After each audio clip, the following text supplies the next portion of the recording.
अनमोल हिंदी कहानियाँ। किसी दूर राज्य में एक राजा शासन करता था।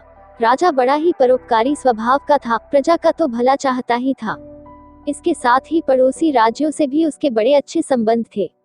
राजा किसी भी इंसान को दुखी देखता तो उसका हृदय द्रवित हो जाता और वो अपनी पूरी श्रद्धा से जनता का भला करने की सोचता। एक दिन राजा का जन्मदिन था। उस दिन राजा सुबह सवेरे उठा तो बड़ा खुश था।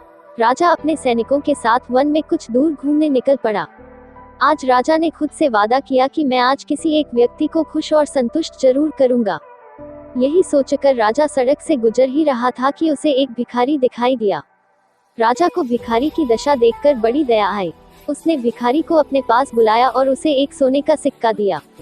भिखारी सिक्का लेके बड़ा खुश हुआ। अभी आगे चला ही था कि वो सिक्का भिखारी के हाथ से छिटक कर नाली में गिर गया। भिखारी ने तुरंत नाली में हाथ डाला और सिक्का ढूंढने लगा। राजा को बड़ी दया आई कि ये बेचारा कितना गरीब है। राजा ने भिखारी को बुलाकर एक सोने का सिक्का और दे दिया। अब तो भिखारी की खुशी का ठिकाना नहीं था। उसने सिक्का लिया और जाकर फिर से नाली में हाथ डाल के खोया सिक्का ढूंढने लगा। राजा को बड़ा आश्चर्य हुआ। उसने फिर भिखारी को बुलाया और उसे एक चांदी का सिक्का और दिया, क्योंकि राजा ने खुद से वादा किया था कि एक इंसान को खुश और संतुष्ट जरूर करेगा। लेकिन ये क्या, चांदी का सिक्का लेकर भी उस भिखारी ने फिर से नाली में हाथ डाल दिया और खोया सिक्का ढूंढने लगा। राजा को बहुत बुरा लगा। उसने फिर भिखारी को बुलाया और उसे एक और सोने का सिक्का दिया। राजा ने कहा, अब तो संतुष्ट हो जाओ।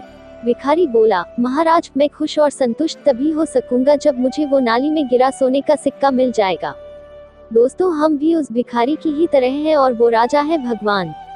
अब भगवान हमें कुछ भी दे दे, हम संतुष्ट हो ही नहीं सकते। ये मेरी या आपकी बात नहीं है, बल्कि पूरी मानव जाति कभी संतुष्ट नहीं होती।